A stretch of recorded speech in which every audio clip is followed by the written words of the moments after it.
It is the agenda for the 21st century you're living in today. For a brave new world where everything that you cherished and held true will no longer exist. Tonight, there is growing evidence that Russia is using WikiLeaks as a delivery vehicle for hacked emails and other information. U.S. officials with knowledge of the investigation tell CNN. The method of the disclosures, quote, suggest Moscow has at least provided the information or is possibly directly responsible for the leak, said one U.S. official. Asked about possible ties between WikiLeaks and Russia, the director of the CIA, John Brennan, told CNN. I think that the government has announced there are concerns that there are some efforts to try to interfere in the electoral process. The Obama administration is considering what they call a proportional response to the hacking. The question tonight, what kind of response? Cyber espionage? And as if this campaign couldn't get even more interesting, at this point now that the Obama administration has officially accused Russia, and they're saying this was an intentional interference on the United States election process and these presidential campaigns, it's obvious that the U.S. does have the capability for massive surveillance. We have the capability for cyber espionage. But at this point, the U.S. administration and the Department of Homeland Security are going to keep their strategy extremely secretive.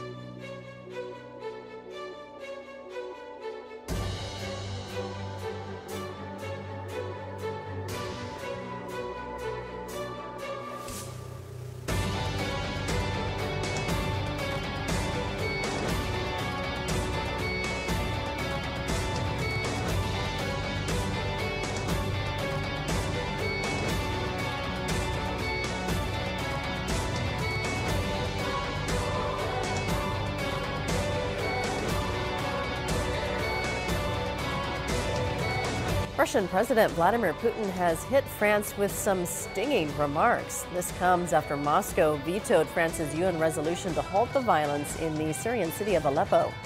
Putin said France did not discuss the resolution with Moscow prior to submitting it to the UN Security Council. He questioned France's motives, saying France knew Russia would veto it. Putin said France's move is exacerbating the situation in Syria and whipping up anti-Russia hysteria in the media. He also suggested Paris made the move for the sake of the U.S.'s foreign policy interests. One of Vladimir Putin's most powerful supporters, a man who just won big in a parliamentary election in Russia, makes a menacing prediction. Vladimir Zhirinovsky, an ultra-nationalist firebrand who now leads Russia's third biggest party, warns Americans about their votes. They're voting for peace on planet Earth if they vote for Trump. But if they vote for Hillary, it's war. Zhirinovsky says Hillary Clinton, quote, craves power, that she'd create panic if elected. Then he goes even further. If Hillary Clinton wins, it will be the last U.S. president ever.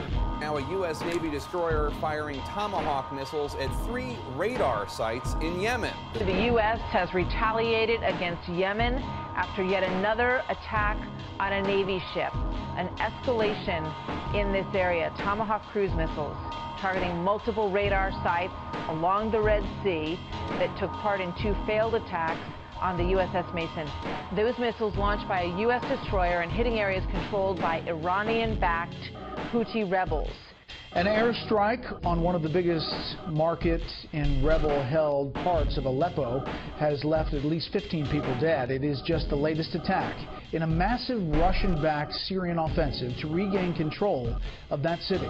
Well, the U.S. is flexing its military muscle, sending the nuclear-powered USS Ronald Reagan aircraft carrier to the waters off South Korea for joint naval drills. This comes on the very same day the North marked 71 years after its founding of the ruling party there. Just days after reports that the rogue nation could be gearing up for a 6th nuclear test or a long-range rocket launch. Greg Palcott is following all of the developments from our London bureau. Greg? John, you are right. More U.S.-led defensive activity aimed at heading off any offensive activity from an increasingly dangerous global player.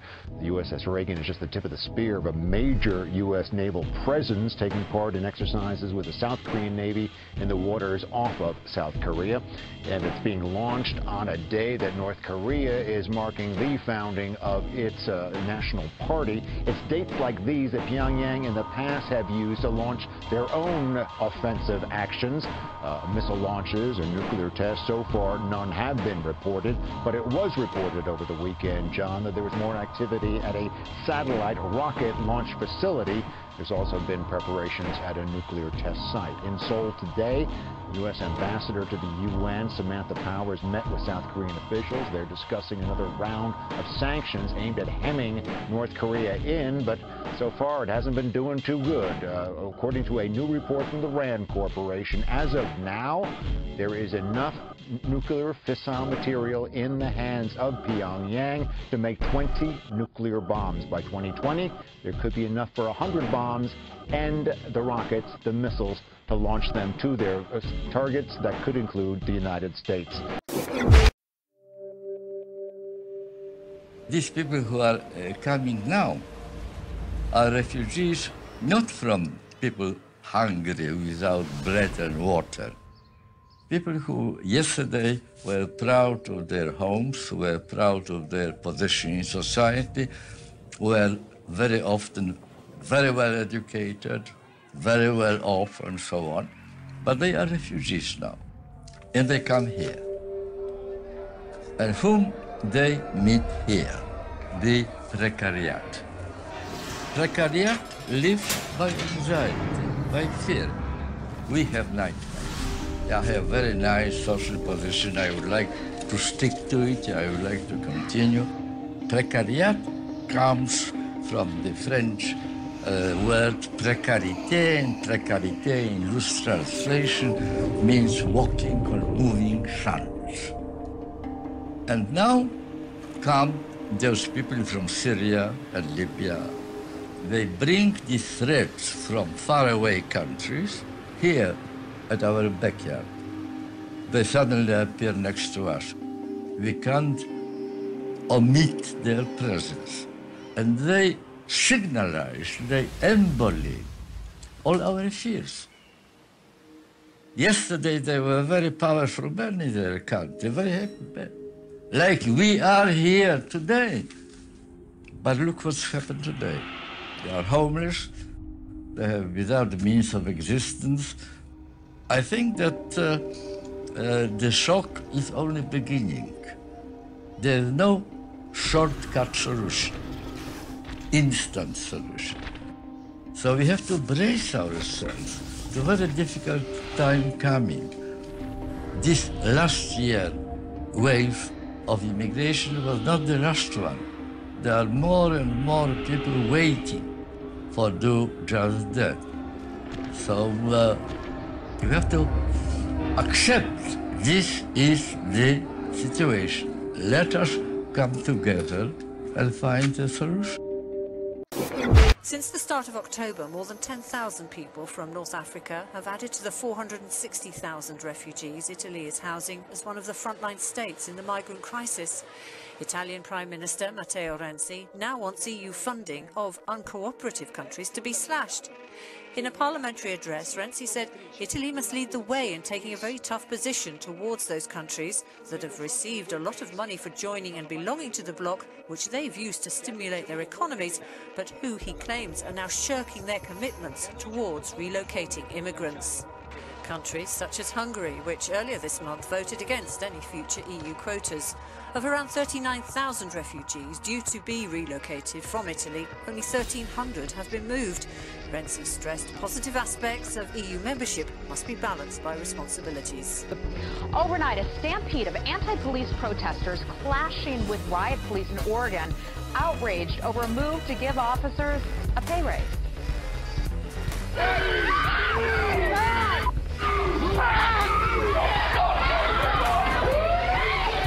Well, those folks are pretty upset about that. The protesters shutting down Portland City Hall, throwing things at officers, hurting at least one of them.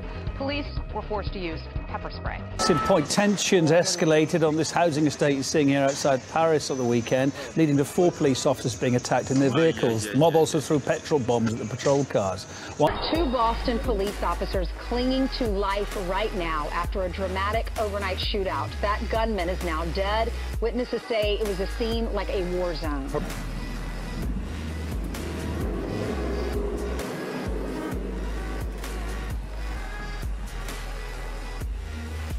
police from the Bankstown Local Area Command went to a location in Bankstown and arrested two 16-year-old males. They were taken into custody at that location, and also at that location police seized two bayonet-type knives.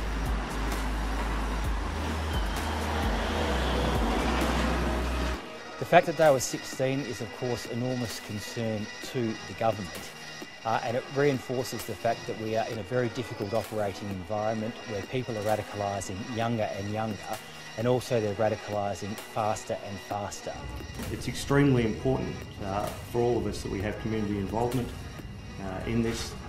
It is, again, like I said, very sobering. The threat is real, it's enduring, it's still happening, and the age of these two individuals is extremely concerning to us. It's vitally important that we can continue to work with families and communities to address this radicalisation. We know that it's occurring on social media, and we know that it can happen in a very short space of time. Legoland is being evacuated after a bomb threat was made at the theme park. Before I came on stage, I had the chance to meet an extraordinary young man named Nathan Copeland. And back in 2004, Nathan was a freshman in college, studying advanced sciences, interested in nanotechnology, and he was in a car accident that left him paralyzed. Middle. Nathan is also the first person in human history who can feel with his prosthetic fingers. Think about this. He hasn't been able to use his arms or legs for over a decade, but now he can once again feel the touch of another person. So we shook hands. He had a strong grip, but he had kind of toned it down. And then we gave each other a fist bump. Everyone who has paralysis or has an amputated limb would like to be able to use an arm again. And this gives them hope for the future, that we could, through engineering, through the techniques and the technology that we're developing here at the University of Pittsburgh, we can actually develop a prosthetic that will give them function that's much closer to the function of a real hand. Hurricane Nicole with a direct hit on Bermuda today, flooding homes and tearing off roofs. It was a powerful Cat 3 as it hit that island and knocked out power to more than 20,000 people in the British territory. Here's a look at Hurricane Nicole through a window earlier today before the eye of the storm hit that island. The house on the right, I should say the house is right on the beach, and you can see the trees bending in the wind there if you look closely. Meteorologists say this is the strongest hurricane to hit Bermuda in 13 years.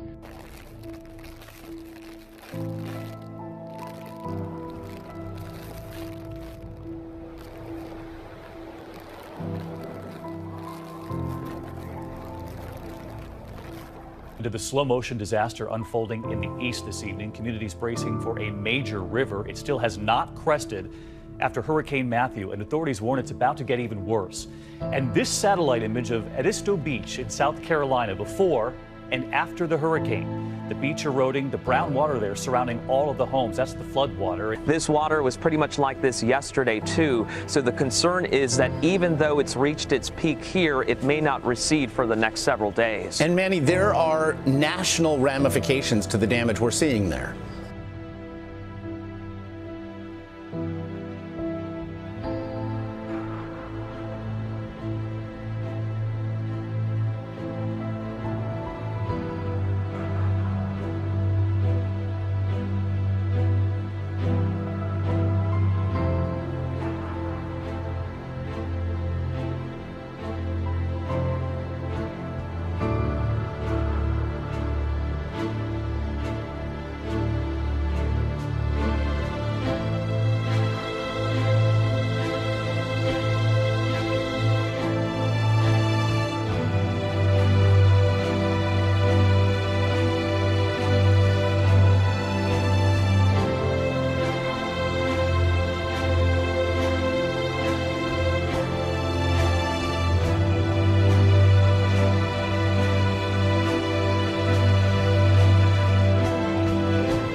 Americans prepare to head to the polls to cast their ballots, they could be voting for what they fear most: corruption of government officials. For the second year in a row, corruption of government officials leads the list of fears among Americans. This according to a nationwide survey conducted by Chapman University. The university asked a random sample of more than 1,500 Americans about their level of fear on a number of major fear domains. Corruption of government officials topped the list at nearly 61%, followed by the fear of a terrorist attack and financial instability in the future. The list of fears also includes government restrictions on firearms and Obamacare.